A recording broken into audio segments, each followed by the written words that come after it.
Welcome to another episode of the Ryan and Goodman podcast. I'm Jeff Goodman. He is Bob Ryan, and we've got plenty to talk about, Bob. But I want to start on kind of a somber note. And you and I are obviously here in Boston, and we lost one of a rising young star in the game of basketball, and that is Terrence Clarke, who passed away last week in a car accident out in L.A. I didn't know him well, Bob, but I knew him well enough. I watched him play plenty. I had talked to him on several occasions, including about a year and a half ago. My daughter and I drove up to Brewster Academy and watched him playing a game and talked to him for about 15 minutes afterwards. And just really, really, really sad, Bob, because he was a kid who, had the world in front of him, talented kid. And what I tweeted when he passed was, and it's true, he always kind of had that smile on his face. And he was a kid that genuinely enjoyed talking to people, whether it was media, whether it was fans, whoever it was, and kind of embraced the fact that, he was a star coming out of Boston, and not many guys, we haven't seen a lot of really good players come out of inner city Boston over the last decade or so. And he was going to be that guy, and he kind of embraced that. So really, really sad news for Terrence Clarke, and obviously condolences to his family. I met his mother, met his younger brother, and some of the people close to him. So again, just I still have the Boston Globe story from the day after he passed, and it's here on my desk, and it still hasn't hit me. 19 years old, and again, the world at his fingertips, and he had just put out a tweet the previous day that he had signed with Rich Paul and Clutch Sports, and was out in LA training for the draft. What struck me was, as you've alluded to, his embracing of the Boston idea, that he viewed himself as an ambassador of Boston basketball. And he wanted to spread a gospel that there were good basketball players in Boston. He was aware of the history to a degree, apparently, of, if you mentioned the name Jimmy Walker to him, it would mean something. At least that's what my impression. And that is an interesting young man in that regard. I didn't know him. I only know the numbers. I can't honestly say that I remember him from any time I saw Kentucky. Kentucky wasn't as visible in the last years they have been, as we know, for 50 years. It was, but all right. And I wondered why he was smart to even put out in for the draft and all that. I didn't know him. But the reaction was just extraordinary. So I'm very impressed with the impact that he had in his young life on other people, the positive impact and the good vibes he left behind. That's why the nature of his death is so disturbing, so annoying, so wasted, so awful. He obviously was at fault. There was nobody else to blame for reckless driving. It's so sad, because if he had so much to offer. But anyway, that's what it just drives me crazy to think that it was also needless, but he certainly left an image, a positive image behind. Yeah, wow. all the players who came out and tweeted about him. And I'll remember the conversation again that I had with my daughter Talia afterwards, and it was kind of right outside the locker room at Brewster Academy, and I've been there. I go there every year and used to cover recruiting, so I know their coach Jason Smith well. And I had known Terrence. I had actually thought about, and we had talked about doing kind of a series with Terrence, and every month kind of checking in with him and seeing his recruitment and really leading up to going to college. And we never ended up doing it, and I feel bad that we didn't. But I remember after the game, he didn't play great defensively, and I've always kind of taken upon myself now as I've gotten older not to lie to these kids in high school and try to be honest with them coming out of there, because so many people do lie to them and say, hey, you should have gotten more shots, even when they didn't play well, right? You played great. Well, that's not me. So after the game, I said to him, hey, man, you got to be better defensively, and I think you got to be a better leader for this team too. You're kind of the guy that they all look to. And the one thing I'll give him a ton of credit for, he didn't roll his eyes. He didn't turn the other way. he just looked at me and he was like, you know what, you're right. You're right. I'm going to try to do a better job of it. And he knew he had maturing to do, but I think he was going to do it. And I think, again, this is a kid who a lot of things came easy to him growing up. He was that good. He was that talented. And I think he had a chance to be a star in the NBA. And, I'd see him after Celtics games, Bob, and he'd be talking to Jaylen Brown and Jason Tatum and Kemba. And those guys knew him. And yeah, they knew him. Yeah. Yeah. They didn't just know him. They knew him. And I think he wanted to soak in as much knowledge as he could. And again, it's so sad. And it does, listen, it is a teaching moment for a lot of kids. They must have conveyed all this to Brad Stevens, because Brad was really shaken up after the game and admitted that he didn't know him, but he felt as if he did. And obviously that means that he was getting the input from his players that did know him. Yeah. And so no, it's just any time a young life is taken, we know it's sad. We know we all have that feeling. This one happens to hit home because he's a Boston kid, and we both very proprietary toward Boston. And my condolences, of course, to the family, and it's just, but I just hope that the fact that the nature of his death it strikes home with all kids. Yeah, don't speed. I mean, we've all done it. There's nothing to do with being an athlete. It has to do with, when you get behind that wheel, you can't go crazy. Yeah, no doubt. All right, on to a little bit brighter things, and we'll talk about another former Kentucky player, somebody who's done an unbelievable job and now has help in Phoenix, and that is Devin Booker. Oh, yes. It felt like he's been doing it by himself the last couple of years, and obviously he was overmatched as a young, prolific scorer in the league. Now he's got some help by the name of Chris Paul, and man, that duo right now, they ended the Knicks winning streak last night. Not only that, but they've got a team right now that I think is capable of going deep in the playoffs and maybe to the NBA Finals. I mean, we have a recent analogy, would be last year's Miami Heat, in terms of the level that you view them at a certain point in time, and then look and see what they were able to accomplish. And I think they maxed out, right? Yeah. They maxed out. There was a tremendous achievement. If the Suns can emulate that, it would be a tremendous achievement. I still am hesitant to go that far. I will certainly put them in the category of a tough out. They're going to be a tough out. They're serious. I watched them the other day, and there's no question that they're a serious team. And by the way, and everybody's got injury and sickness and those, we know that. But the fact is that their depth will be improved. I assume that they will get Crowder and Saric back eventually. And they're playing without them right now.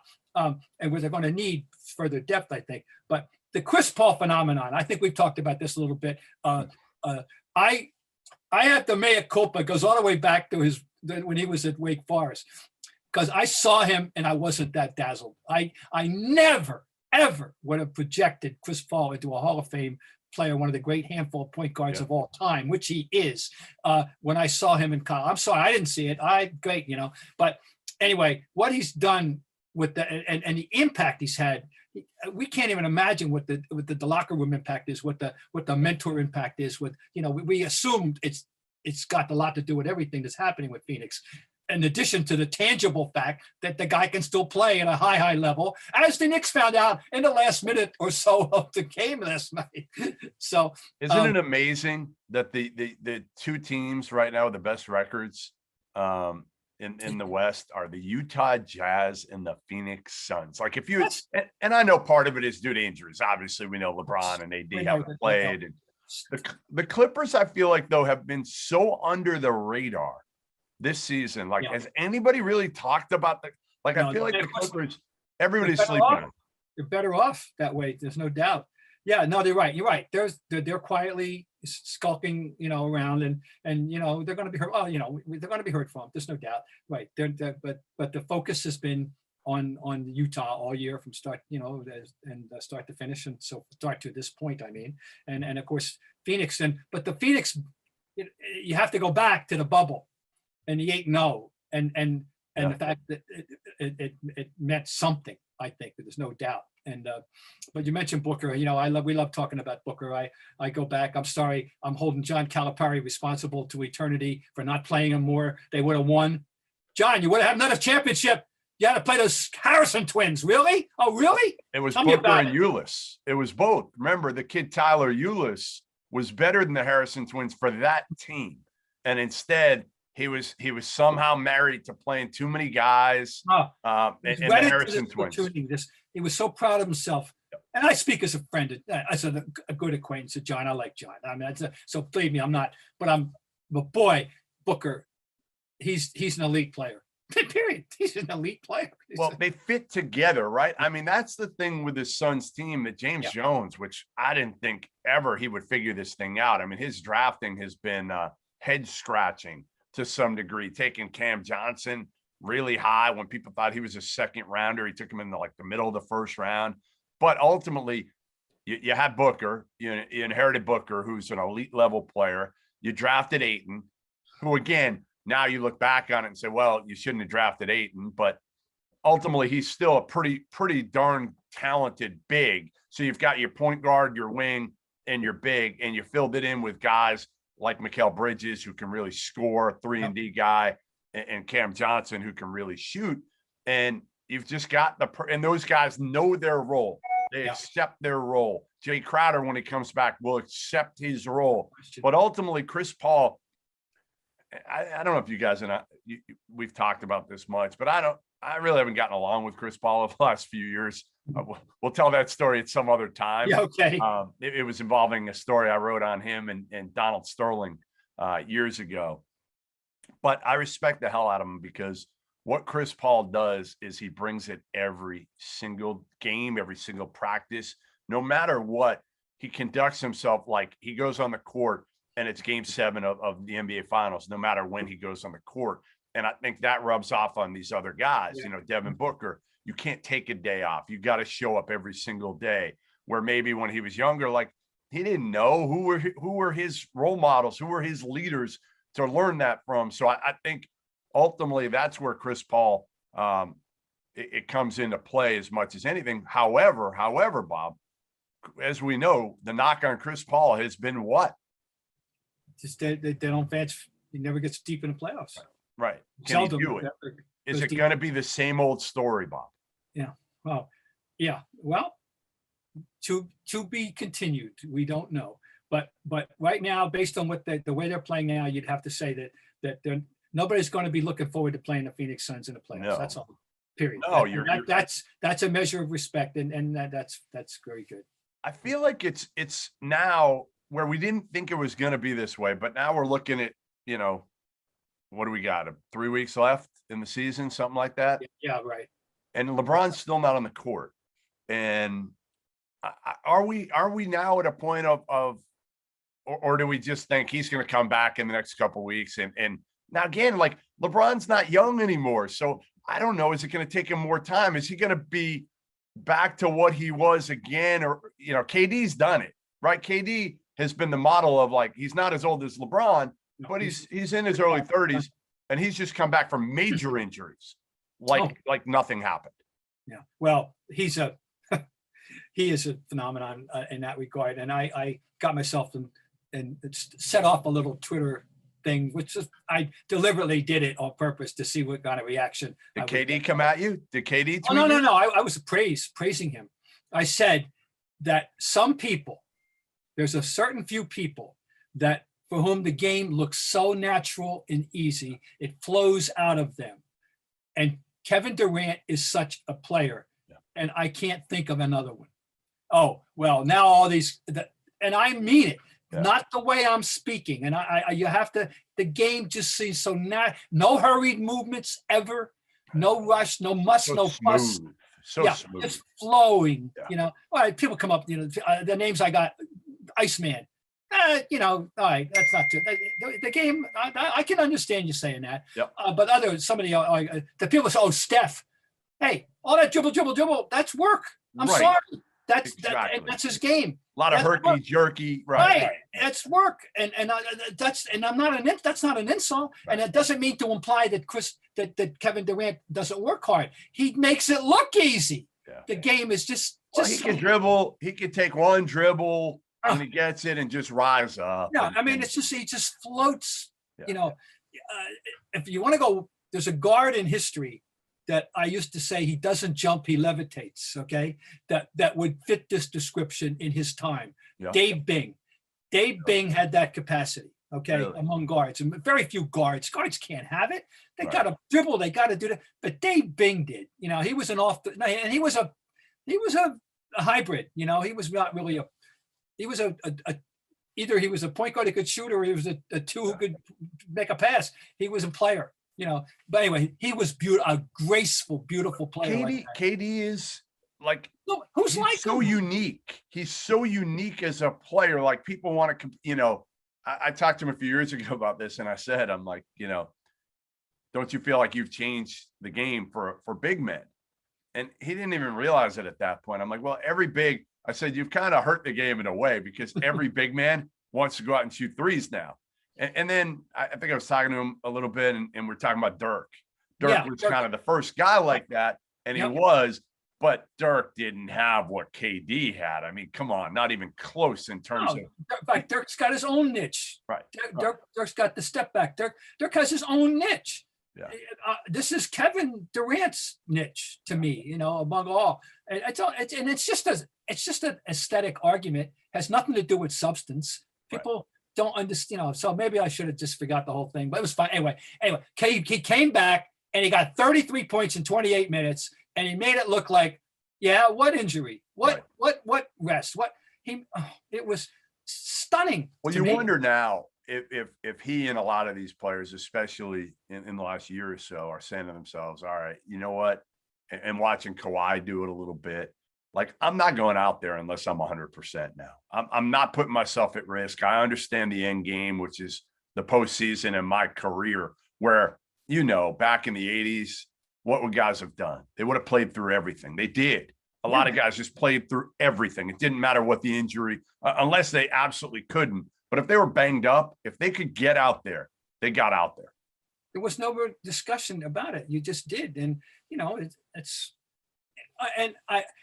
the sport, of course, where it's crazy, it was football, you know, where this mentality had, you know, as we matured in life, it had to change. But basketball had a measure of it. And they used to kid about baseball players, you know, because they didn't seem to have that, you know, that capacity the way, as a rule, you know, and with football and hockey, you had to like have a hangnail. It's like a hangnail, Bob, and baseball players are out for weeks. Yeah, but you had to have that mentality. But anyway, people are more aware now, I think, and I think I think it's rational. I have no problem with this. Well, Yeah, you know, in the playoffs, you got to suck it up all the way to a degree, fine. But in this regular season, no.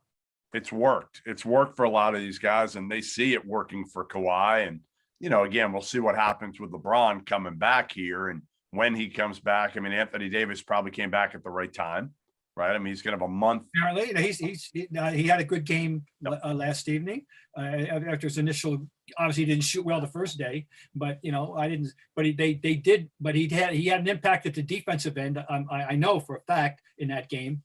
And you know, that came right. He brought that right back to the table.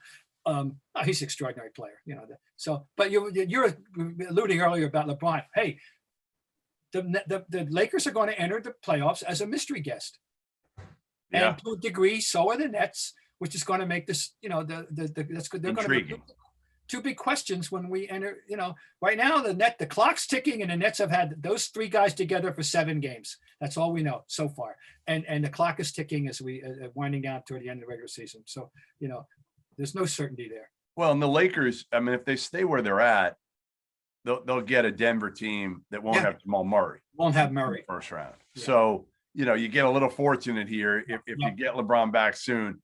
You get them, and then you get Utah in the second round potentially. I don't know. I mean, I just feel like looking at it, like, who are you still scared of if LeBron's LeBron and AD's AD? Are you scared of anybody? I mean, is anybody capable of really knocking them off? Well, or is everybody capable of knocking them off? There'll be. Well, I think it's more possibly that. I think we're going to find there's going to be pressure on Utah. They finished with the best record. Right. Now I don't know how much the pressure is going to be, local or just general basketball world community pressure. But, okay, you did what you did, fine. Now let's, I think they'll be, see how they react to that. So if you have Take it to down. handicap the West to me right now. Give me the Bob Ryan power rankings right now in the West. Well, I would have to say Utah won. All right. So going into the playoffs, you're telling me. Well, you're telling me. Wait. Bet your house on it, Bob Ryan. Bet your house right now. on it. Okay. No. Who's your money on? All right. Of the known quantities, Clippers. Clippers won. Yeah. Okay. All right. Well, depending on health, though, obviously. But I said the Lakers are a mystery guest. So you're going Lakers 2. As long as LeBron comes back, Lakers are 2. Yeah. And then I have to go. Then I got to go. I would have gone Denver if, but you can't do that. So we got to go with Utah then. We got to make them see. I don't know how deep I want to go with this. I haven't. You want to go Phoenix 4? I'm just want to think if I'm ignoring someone that I shouldn't be ignoring. But no, not Portland. No. Dallas. No, not Dallas. Not no. All right, so I'll go. Yeah, I'll go. Dallas or Denver. Yeah. Well, Denver with Murray, I might have had them too. But all right, so that's your West Conference power rankings 1 through 4. We got Clippers, Lakers, Utah, Phoenix. Now do it in the East, Bob. Do it in the East. 1 through 4. I mean, the Nets are such a.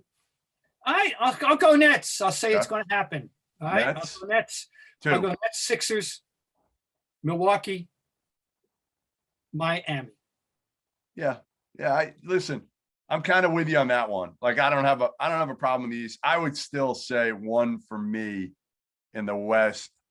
As long as LeBron's on the floor, I'm going Lakers in front of Clippers. Now, again, you need to see it, but I'm assuming he's going to be back with, a week under his belt, and LeBron's LeBron. Yeah. I don't, and I do think it's going to be, again, like, health is going to determine this year as much as anything.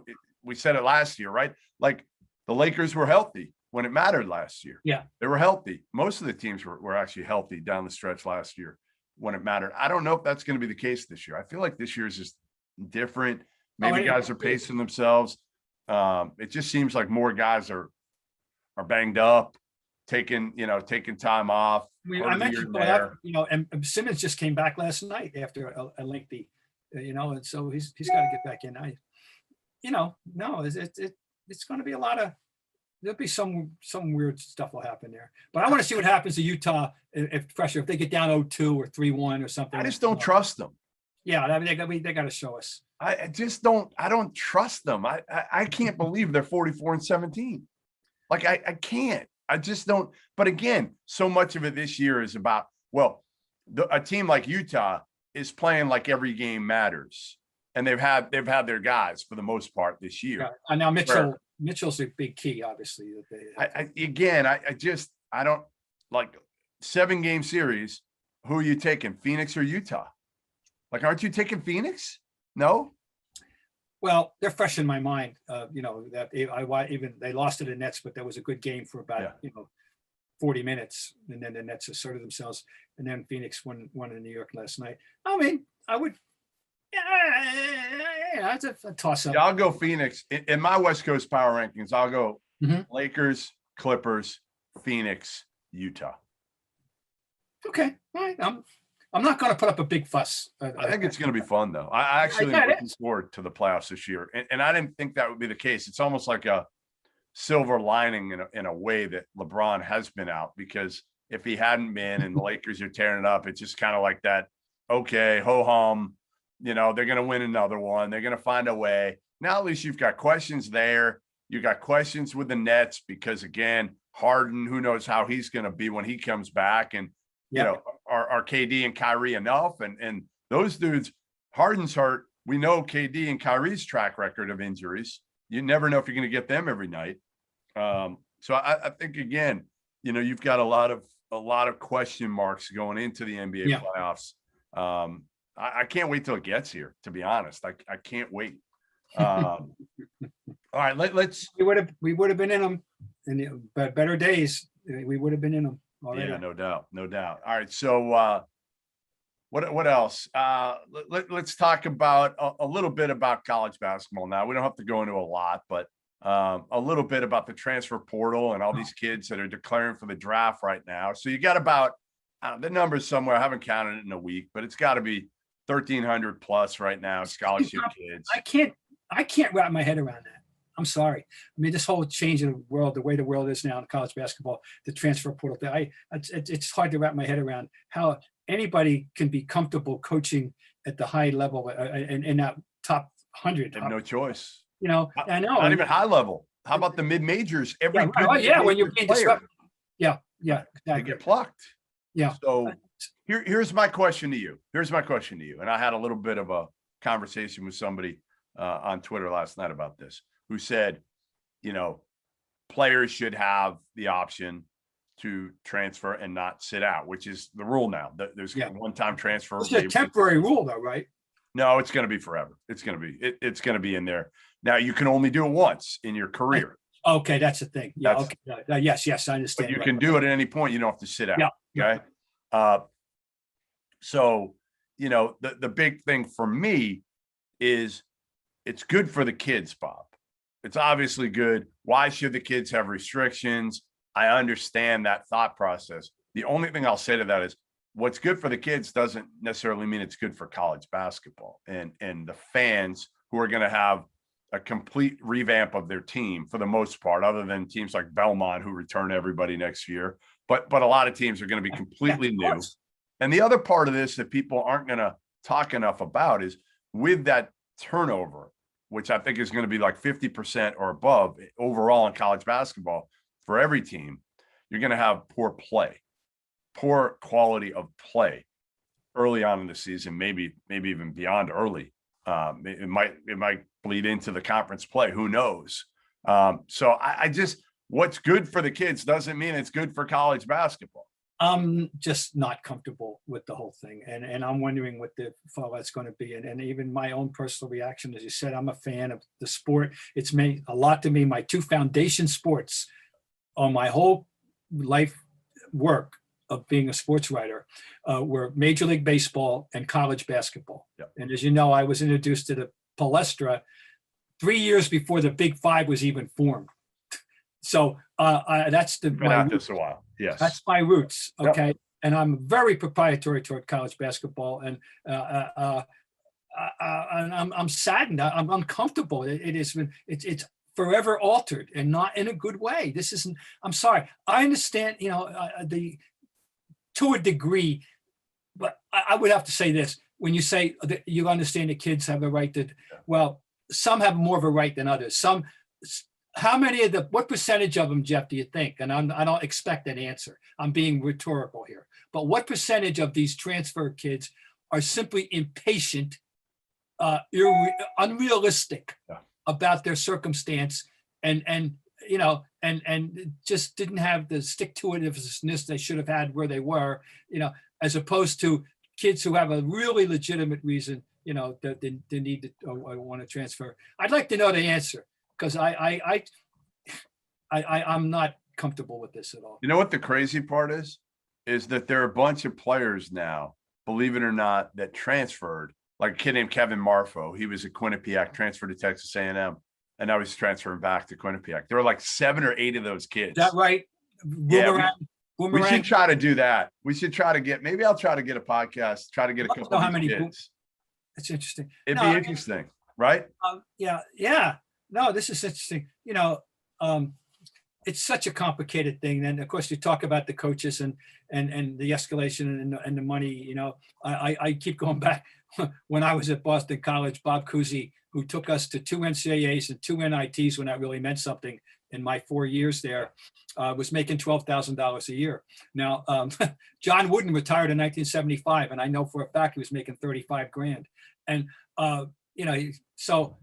Where we are, it's just so unimaginable what's happened, and the money. I don't like it. I'm not saying I like it at this point, but I do.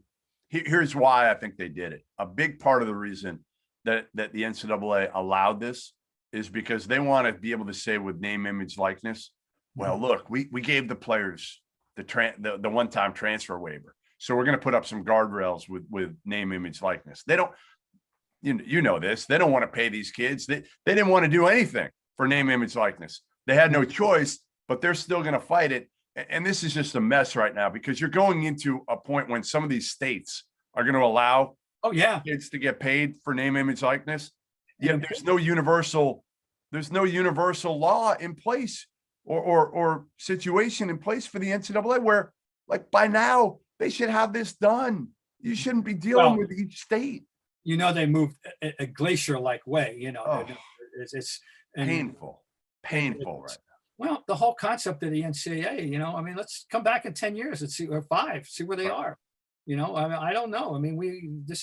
People have been hinting about the dissolution of it and the whole start from scratch nature, possibility of college sports. I want to go back and preach. I'm mounting the soapbox again, just for the sake of, for the hell of it. But no other country does this, and we're the only country that does this. That it has its institutions of higher learning provide entertainment for the masses, which is what big time college sports are. And we have to come to grips with the illogical nature of it, quite frankly. So there we go. I mean, listen, something needs to change here, and it probably starts with getting Mark Emmert out of there for the NCAA. I mean, how he's been protected this long is absolutely mind-boggling, but it's a good old boys club, and former school president, other presidents protect them, and ultimately there needs to be a change in leadership now, like immediately, to try to figure this thing out, or else, it's been talked about for years. Jim Calhoun was the first one to tell me probably 10 years, 15 years ago. He was like, you know what? The big boys, they're going to break off. They're going to break off from the mids and the lows. And I think this one-time transfer rule is going to even heighten that, because all these guys feel like now they're just, single A or double A schools. And every good player, they're going to lose for the most part. Even if you have a great relationship with that player, well, if you're in a mid-major or low major and a Kentucky, a Duke, even a, Kansas State comes calling, well, how do you tell that kid, all right, stay here? If he's been there 2-3 years, how do you tell him? I mean, honestly, like, if you're that kid, you're probably, Bob, saying, you're the coach of that kid, go take a shot at it at this point, play high major basketball. If they were to do that, that would be the complete parallel to what the European soccer world was going through with the 12 power guys, right, forming their own super league. Fascinating. Hey, what do you think of your boy Kevin Love last night? I'm so disturbed by it because, number one, anytime he does something irrational like that, you worry a little bit due to his documented history. Yeah, I don't think you worry. I just think it was Kevin Love. I've known Kevin Love since he was. I want to like him. I want to like him. I always want to like his game. I want to like him. What he did was pick a indefensible number. It was indefensible. It was unprofessional, right. and insulting. He basically just threw the ball, inbounded the ball. I urge people listening, go YouTube it or go Google it. You'll find it very easily. What he did is and ask yourself, and I often say we should be judicious with the use of the words always and never. I have never seen anything like this in not just an NBA game, but in any legitimate level of competition. So what he does is swat the ball right back and give them a basket. And so how they go from here with this is what the question is. I don't want to hear about his level of frustration with teammates and all that. You can't do this. I mean, listen, insulting. You're making $31 million a year right now. $31 million. You've got a deal for still another 2 years at somewhere in that vicinity. Like, come on, man. Like, be professional. Yeah, no, you can't do that. I mean, no, you can't. So I don't know what they're going to do. I mean, he has to be reprimanded seriously in some way. They can't trade him. The problem is they've tried to get rid of him, but nobody wants that contract. Yeah. So you can't really get rid of him. I mean, I guess you could try to get pennies on the dollar and try to get rid of him. You're gonna have to take on another crappy contract to be able to unload him. No, it's a quantity. But if you're Kobe Altman, you got to do something because you don't want to go into next year. You've got some decent young players. And did you see Darius Garland's face when Kevin Love did that last? I mean, it was a joke. Like, come on, you don't want him around Colin Sexton, Darius Garland, some of the other guys like Larry Nance Jr., who plays hard, plays the right way. If I'm Kobe Altman, I'm saying, you know what? Don't come back. You're done. You're done. We're going to try to trade you. Yeah. If we can't trade you, whatever. We'd rather lose without you than win. No, you got right. I think that a very serious message or a reaction has to take place here, or else it's just disgraceful. It is disgraceful. Yeah. No, I feel bad. I've always wanted to like him and his game. And oh boy. Like I said, I've known Kevin forever. Kevin Love always kind of figured it out. I'll give you the ultimate example. First time I ever met him, we're in a crowd. He's like 14, 15 years old at ABCD camp in Teaneck, New Jersey. Mm-hmm. And there's about 5 or 6 of us around talking to him. And he was like the big thing then. And at the end of it, he knew my name and other people's names and thanked us. Thanks, Jeff. Mm-hmm. And I'm like, whoa, 14 or 15-year-old, like getting it. He was ahead of his time that way. He and I haven't talked in, the last time we talked, I think we played blackjack in Vegas 10 years ago. Oh, yeah. But we don't remember when he came out a few years ago to Boston and like Rondo met him. Remember they were luring him, the Celtics were. I do recall. I texted him, as a reporter should, a couple times when I heard he was coming out, and through an intermediary, he was upset that I texted him multiple times. And I'm like, all you got to do is tell me, like, whatever. Hey, I'm coming to Boston, but don't report it, or just get back to me and say, hey, Jeff, I can't say anything. Like, I'd known him since he was 14, 15 years old. Yeah. Like, just be a man. Just be a man about it. And he never did. So I'm done. Well, we'll be curious to see how the Cavaliers react to this. Again, if I was Kobe Altman, can't just lay there. They have to. I'd wash my hands of them, because again, you want those young guys to have good role models in that locker room. I mean, they're trying to figure that team out and see if they can get them where they're competitive again. But man, for $31 million, I'd play hard. I'd lock in and play hard and do it for the pride as much as anything else. Well, people, you got to go check this one out. You've never seen anything like it. Hopefully we will not be talking about that again next week, Bob. Thanks to everybody for joining us. Another episode of the Ryan and Goodman podcast. We will be back next week. Make sure to watch the pod on our Twitter accounts. Make sure to download the pod and listen to it on iTunes, on Stitcher, wherever you listen to it. And give us your feedback as well. But thanks for joining us. We'll see you next week.